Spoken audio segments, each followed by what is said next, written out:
Welcome to Life Mastery for Women, where I help you decode the struggles in your life in the areas of health, wealth, relationships, and spirituality with mind mastery, emotional management, and meditation. Welcome to today's podcast.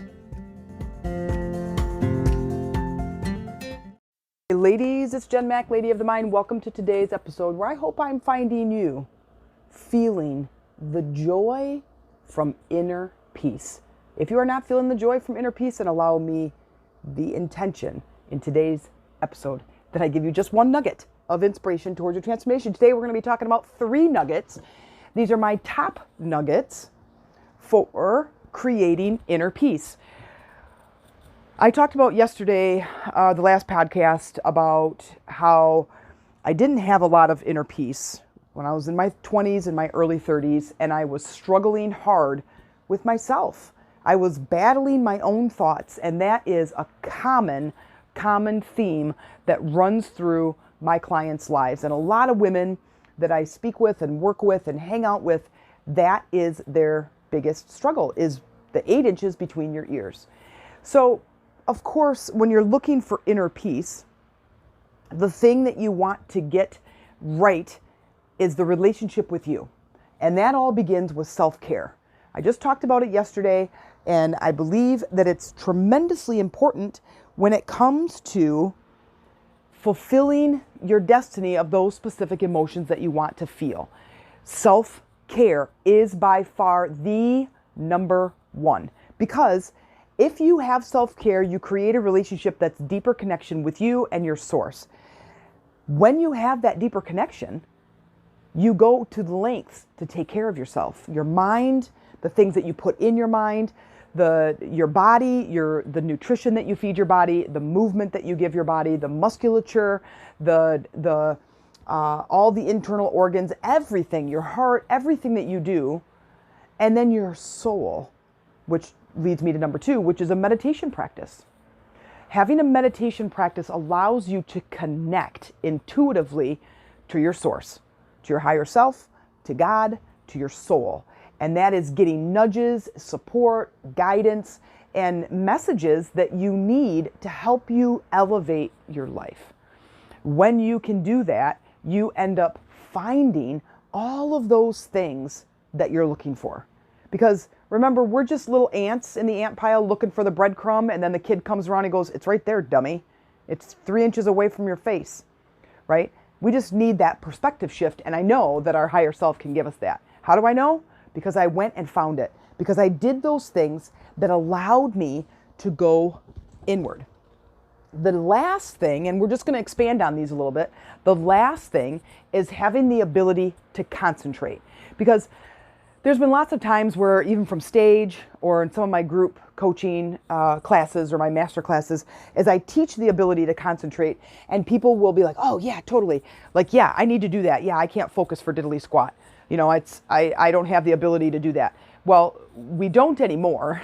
You have to re-earn it, and you have to retrain yourself to be able to concentrate. 20 years ago, you guys, we could focus our attention for 20 minutes before we would distract ourselves.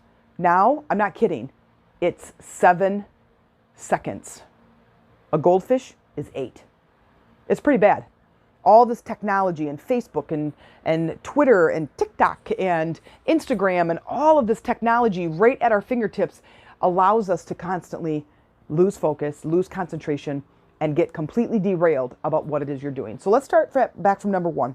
Number 1 is self-care. Self-care are those things that you do to take care of your mind, your body, and your soul. So let's start with your mind. So we're starting with our mind. We're saying, hey, you know what? I'm going to protect what I put in to my mind.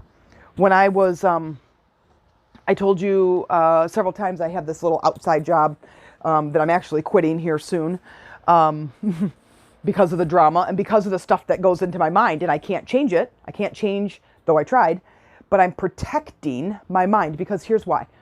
I go to this environment, it was great, it was fun, it was connected, we were laughing, we're cleaning cabins, and it was just this, and we're outdoors, and we're moving from cabin to cabin, you know, and it was just a lot of fun, and the people that I worked with, we were having fun, until we weren't. And now it's not fun anymore. I did go and I implemented a few things, and they took some of my ideas and some suggestions and they made some changes.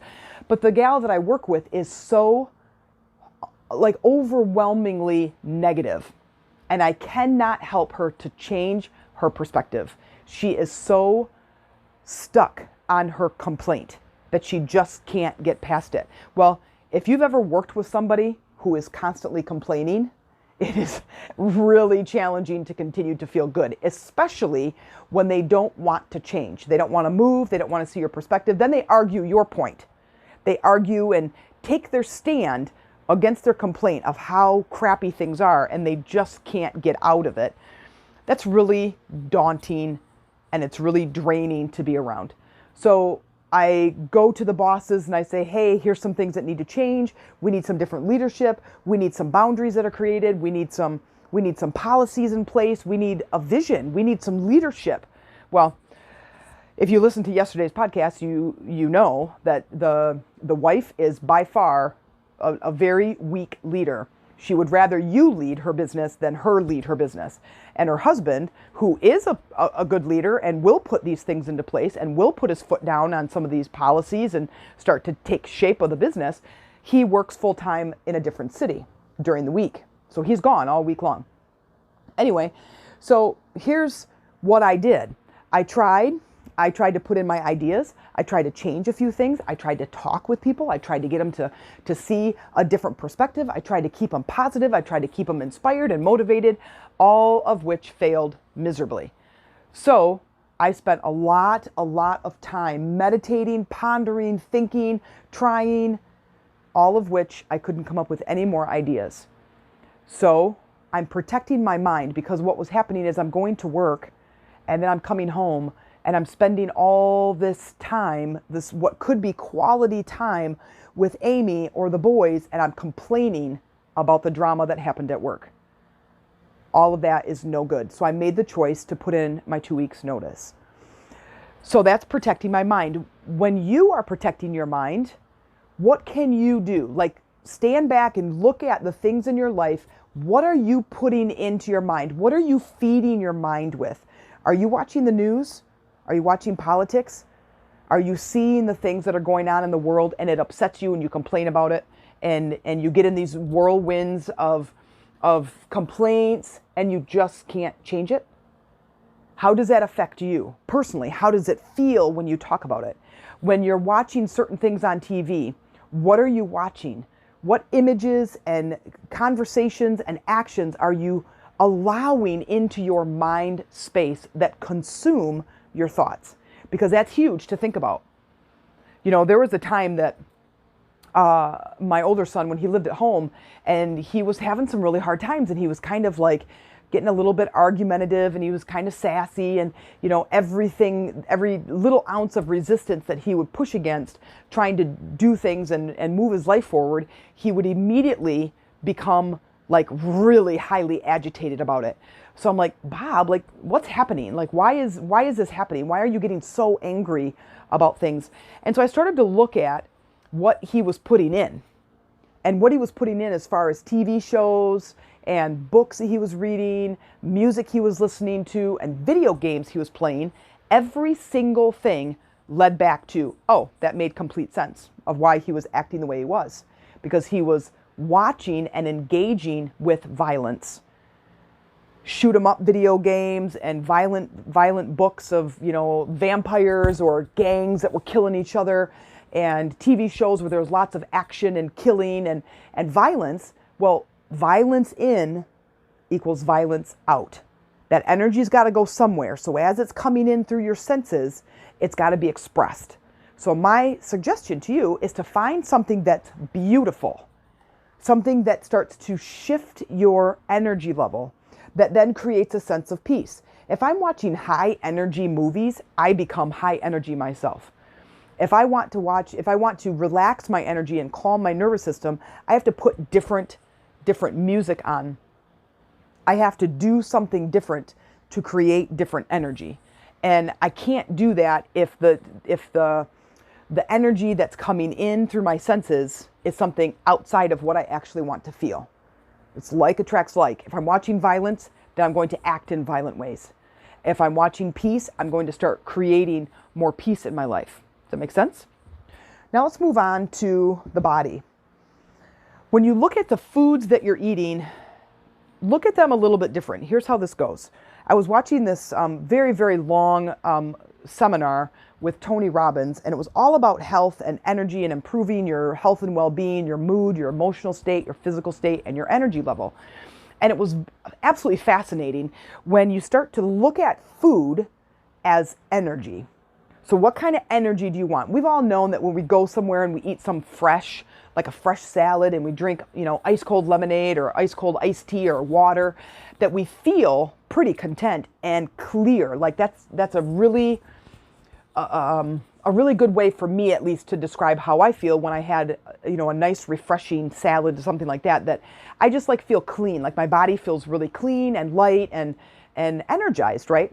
But when I go and have like a heavy burger and fries and a strawberry shake or something, I feel like I want to go take a nap. Do you know the difference?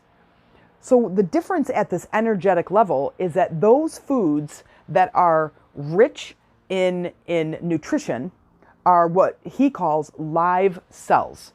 So when I'm eating live cells versus processed or dead cells, I think he could just calls them processed, processed like sugar and flour, those are not cells that are alive. So when you're eating dead cells or processed cells, you don't get that same level of energy, right? And the only reason, like when we drink coffee or an energy drink or some caffeinated drink, we get that boost of energy because what that caffeine does is it dilates the heart and the blood cells, and it dilates the veins and the arteries, moving blood through the body, which then give us this burst of energy. Well, I don't know about you, but I get a burst of energy through the caffeine, but then I crash after, or I get kind of jittery. Well, jittery and having this healthy energy is not the same thing. So when you stand back and look at the foods you eat, are those foods giving you the energy that is allowing you to live the life that you want to live? And it's kind of yes or no, right? It's like yes, mostly, and then what's your percentage? Are you 100%? Probably nobody's 100%. Are you 6%? And then look at your energy level. So if you have really good energy, you typically are eating really good foods. Like there's people that I've known, certainly when I was in the personal training industry, that women were eating terribly, drinking large Diet Cokes and eating at Burger King and at McDonald's. And then they're coming to boot camp and they're wondering why they want to vomit every time in my class. Well, I'm like, because you're not feeding your body the energy that it needs to sustain a workout or just to sustain the movement that you're asking of it every day. So it was pretty interesting that, some of these ladies would come to work and have a Big Mac in the morning, or come to my workout but have a Big Mac before they show up, and I'm like, you're kidding me, right? Like they just had no idea. So anyway, so stand back and look at the foods and your food and water, your liquid type intake, and see if there's any changes that you can make. Okay. The next is your soul. To me, this is all about connecting. This is all about deepening my understanding of how life works. How does the universe work? How do I have this experience on this planet? Where does thought come from? How do I manifest things? How do I work with my emotions through my thoughts? How do I have to change my thoughts? Like all of these questions deepen your relationship to the planet and to the universe and to source energy. And as you begin to to ask these questions, at least sometimes all you have to do is ask them, it broadens your perspective and it allows you to grow in a way spiritually that begins to shift your thought processes into emotional states that are blissful. It wasn't until I began my spiritual journey that things really started to shift. And I remember I had this conversation with a friend, and I was struggling really hard about something. I don't remember exactly what the topic was. And she just kept saying, you just need to get back to the church. And I'm like, oh my God, if one more person gives me that suggestion.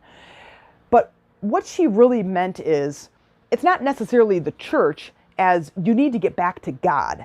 So you need to get back to something that's bigger than you that you can start to connect with. So whether you call it God or spirit or source or the universe, it doesn't matter.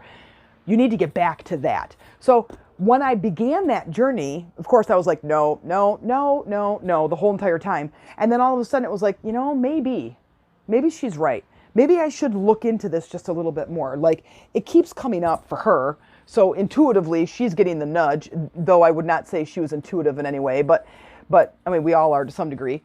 But I'm like, I'm kind of tried everything, and all of the ideas I have none of them are working. So I think I might try something different, because I was just desperate enough that I wanted something to change. So when I went and I'm looking at, like, I don't even know where to start. Well, I'm like looking at these spiritual books. Well, of course, what's the next topic? Meditation. So number 2 is meditation. This is the process of connecting. You can just, the spiritual part in your self-care is about making your area beautiful in a sanctuary. Your bedroom, your living room, maybe you're lucky enough to have a large enough house that has a room dedicated to just your spiritual practices. It's a very calming space. It's like what I like to call either your sanctuary or your personal oasis. I love the word oasis because I love the view of that. It's like this in the desert, like all the world is dry out here, and then here's this very lush, beautiful green with this beautiful clear pool of water and all these, like, birds and just kind of songs of nature. That to me is like this blissful space. So that would be creating that in that self-care, is that this is my personal space, my personal sanctuary where I can go and it just feels amazing. When you move into number 2, which is meditation, is having a meditation practice, it is the actual act of connecting. It's the actual act of connecting to you and connecting to your source through quieting your mind, breathing techniques, and getting centered and grounded. This alone is going to allow you to expand in your emotional state and start to raise your vibration. But you have to start with number 1, which is self-care. If you don't begin a meditation practice, most likely it's because you don't care about yourself. I know that sounds really weird, but I hear so many people make so many excuses about meditation, and maybe they pretend that they like themselves, but they have this big problem that they just can't get rid of. And I say, start a meditation practice and you will solve that problem. That problem is going to go away if you learn how to calm your mind, get out of your beta brainwave, which is the very active, alert state of mind, get into a theta brainwave, which is a very, very relaxed state of mind. Almost you are like napping, but still sort of aware of your surroundings. Like you can sort of still hear the TV, or you could sort of hear people talking, but yet they're not. Or you can dip in, and sort of pay attention to the outside sounds, or you could go all the way to delta and go to sleep. So if you stay in that sleepy state, that's your meditative state. And in that meditative state, this is where you connect. You connect to your future self, you connect to your higher self, you connect to your angels, your guides, the saints, anybody that can help support you in a solution to the problem that you're trying to find. But if you don't begin that process, you kind of get your solutions on accident. And we don't want to get our solutions on accident. I always used to tell my masterclass clients or students, is that you want to live your life on purpose, with purpose. You want to go somewhere. We don't just get in the car and drive around in a circle, right? We get in the car because we have a purpose of going somewhere. Treat your life like that. You're going to go to the grocery store and you're going to buy these 6 items. You go there with purpose, right? Treat your life that way. I'm going to get up in the morning and I'm going to take care of my mind, my body, and my soul. I'm going to do these few things. I'm going to deepen my relationship with myself so that I can deepen my relationship with others. That's when the vibration is going to start rising to the top. And that's when your state of mind, your state of being becomes so amazing. Are you ever going to have problems? Of course you are, because that's just the seeking of, that's just the spirit seeking expansion and growing and changing. You're always going to have problems. You can't drive from New York to California and not have problems. That's life's journey. The challenges that make us grow, make us better, make us those people that we're meant to be while we're here on this planet. So now we begin our meditation practice. You have to have time. You have to learn how to do that, right? And so I teach how to do that in our group coaching program that's coming up here in a couple of weeks and is ongoing. So if you're listening to this some other time in the future, you can check us out in Lady Rising, or just reach out to me via Facebook in our Chakras for Beginners group or in our Lady Rising group and say, hey, tell me more about your group coaching business. And then say you're coming in through the podcast, because I'll be happy to tell you. But when you begin your meditation practice, that's when life changes. Now, the last thing is concentration. My whole entire direction of life changed as soon as I learned how to concentrate. And I do have a podcast that's titled The Art of Concentration. You can Google that and just type in Life Mastery Decoded for Women, The Art of Concentration, and it'll get you right to it. And that is about focusing the mind for a period of time on a task to complete a task successfully. Okay, so this started out with, I was listening to, he's a Buddhist monk. His name is Don Depani, and that's one word, Don Depani. And he's quite amazing. You should listen to him for hours and hours and hours. Another way to just kind of get some spiritual teaching. And he teaches the art of concentration. And it's quite amazing. You wouldn't even think about the mental energy that we exert every day and how throughout the day we pull all these things into our mental container, if you will. And by the end of the day, we're feeling overwhelmed and chaotic and probably pretty drained. But that is because we're not completing tasks along the way. So think of your mental container as like your house, and you are going from one end of the house and you're starting chores. Like you're starting the water to wash dishes, you're starting to sort out laundry, you've gotten some stuff out to clean the bathroom, you've got some unfolded laundry that you've thrown on the couch that you're gonna fold here in a second, you've mowed 3/4 of the yard in the back, you've repotted a couple of plants that are on the counter, there's some dirt around. And then now you go back at the end of the day and you look at your house. It pretty much looks pretty disorganized, doesn't it? There's just crap everywhere. You got soapy water in the sink, you got a lawnmower in the middle of the yard, you got unfolded clothes on the couch, you've got a toilet bowl cleaner, scrubber thing in the toilet, and you've got, laundry soap in the washing machine. Your house looks pretty chaotic, doesn't it? That's the same as our brain, our mind. As we are going throughout our day and we're going, oh yeah, I got to call that person. Oh yeah, I got to remember, I got to change my schedule. Oh, I got to call the dentist and I got to change my appointment for next Friday. Oh, don't forget to pick up your son from football practice. Oh, and don't forget to bring, your daughter her flute for band practice. And oh, how about we schedule a date night with the spouse? And oh, that's right, we got that picnic coming up next Saturday, so I'm going to need to stop at the store on the way home and get a watermelon. What does your mind look like when that's what your day is like? Pretty chaotic. So when I learned about the art of concentration, it was about organizing my mind so then I could focus my mind. So now you take concentration and it goes back up the list. I wanted to organize my mind so I could focus my mind into meditation. So when I meditate, I'm creating more self-love. And then I love myself, so I'm going to meditate and then going back down into concentrate. So they go back and forth. So this really isn't a 1, 2, and 3. It's almost a circular loop.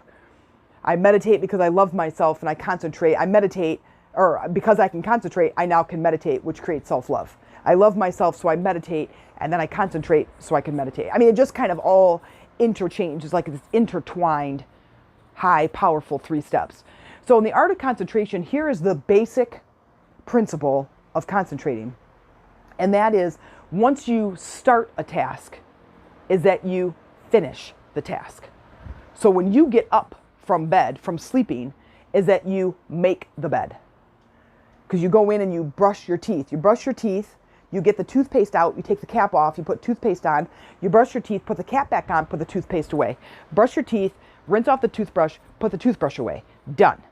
Okay? When you make your list of things to do the whole thing. When you're walking through the house and you see the laundry needs to be folded, fold the laundry. Then put the laundry away. Then put the basket away, right? Do the whole thing. You're going to eat breakfast, do the breakfast dishes. You're going to make coffee, rinse the coffee cup, or take the grounds out of the coffee canister, rinse the craft. right? Do the whole task completely. Everyone's like, oh my God, you're just making me do all these chores. This is going to do two things. And these two things are the most powerful things that you can give yourself. One is it's going to clear your mental energy. And two, it's going to strengthen your ability to focus. Clearing your mental energy is immediately going to lessen the chaos, the overwhelm, and that distraction that happens in your brain.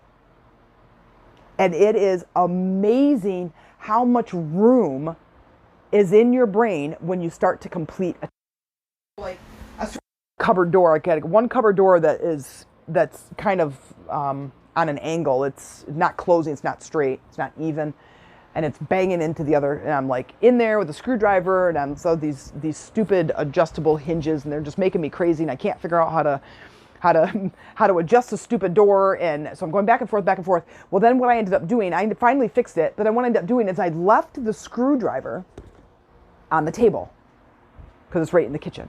So I left the screwdriver on the table, and then I went downstairs, taking the dogs outside, I'm doing all this other stuff, and I can just kind of feel that something's lingering, right? Because I've been doing this for a while, and so I'm kind of staying in tune to it. And I'm like, what the heck? And I'm like, why, like I just did everything, right? Like I'm done with everything. And I go through and I let the dogs out and clean up their stuff, and I close the gate and I close the door and I turn the light off, and I'm like completing the task because it's a practice for me. Well, then it wasn't until I got upstairs that I saw that I left the screwdriver on the table. When I put the screwdriver away, that part of my mind, that area of my mind that kept the screwdriver in there, the memory of the screwdriver, I was able to clear that out. So it's kind of like the little cobweb that's in the corner of the living room. It's like that.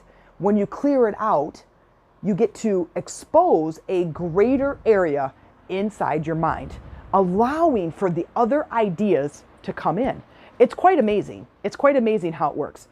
So the other is that it gives you the strength to focus. It gives you back a couple of more minutes, or maybe a few more seconds, depends on where you're starting, a few more seconds than just 7. That it was, when I heard that or read that statistic, I couldn't even believe it. 7 seconds of focus? No wonder my kids can't hear me. And no wonder they can't go from one end of the house and still remember the 2 things I just told them to do. So, but as it increases our confidence in the ability to focus, my meditation practice gets better. My balance gets better. My ability to accomplish more throughout the day goes up. And now I can get into a meditative state faster, and I can stay there longer. It's kind of like thinking about when you go somewhere that's really fun, or better yet, you're watching a movie and it's really, really good, and you're really engaged, and you're on the edge of your seat, and you can't even wait, and then the story ends, and you're like, oh, really? It's over? Like, wait a minute. Or sometimes it leaves you hanging. Wait a second. Aren't we supposed to find out what happened to him? We don't know. And we go on about it, and there's no other movie. It's not going to be a sequel, and there's no other information. There's not even a book that maybe has 3 more pages. It leaves you hanging. Well, that is what that lack of that focus and that ability to concentrate. It deepens your experience. It allows you to be in that meditative state for longer, which is more enjoyable. When you're in that meditative state, you're increasing and improving your emotional state, thus coming out more peaceful, more joyful, and happier. That's what we want. There hasn't been any client that I've ever worked with that doesn't pick out one of those 3 things: peace, happiness, and more joy. That's what we want, no matter what it is that we're doing. With our partner, we want more peace, more happiness, more joy. I want a partner that I can be happy with. I want more peace in my life. I want more joy in my work environment, or my career, or my business, whatever it is. We're only going to get those things if we have the ability to concentrate, we have the ability to meditate, and we have more self-love for ourselves. So I look forward to hearing about how this is going for you. Which one of these 3 areas is a little challenging, and which one of these 3 areas do you need just a little bit more help? And if you need some support, check out our Lady Rising group. It's a private women's group where we support one another in the journey, where I teach you how to meditate, concentrate, and all kinds of tactics to help you with self-love. So then you can deepen your connection. You can accelerate your health, your happiness, and your deeper connections with yourself and with others. So go to Facebook, type in Lady Rising, tell me you came in through the podcast, and I hope that I get to see you on a sister call, or maybe even better, have you join our group coaching program, which is just coming up. It's called Rise Up, and it's a 12-week group coaching program to help you remove and release those negative self-talk, limiting beliefs, and tough emotions that are holding you back from a life you want to live. If you liked this episode and you look forward to future episodes and are really looking for a community to help support you with implementing the tools that we're talking about in this podcast, please consider joining our online sister community called Lady Rising on Facebook, where we focus on that spiritual support and connection, just like in today's episode. I hope you'll join us. Go to Facebook, type in Lady Rising, and tell me you came in through the podcast.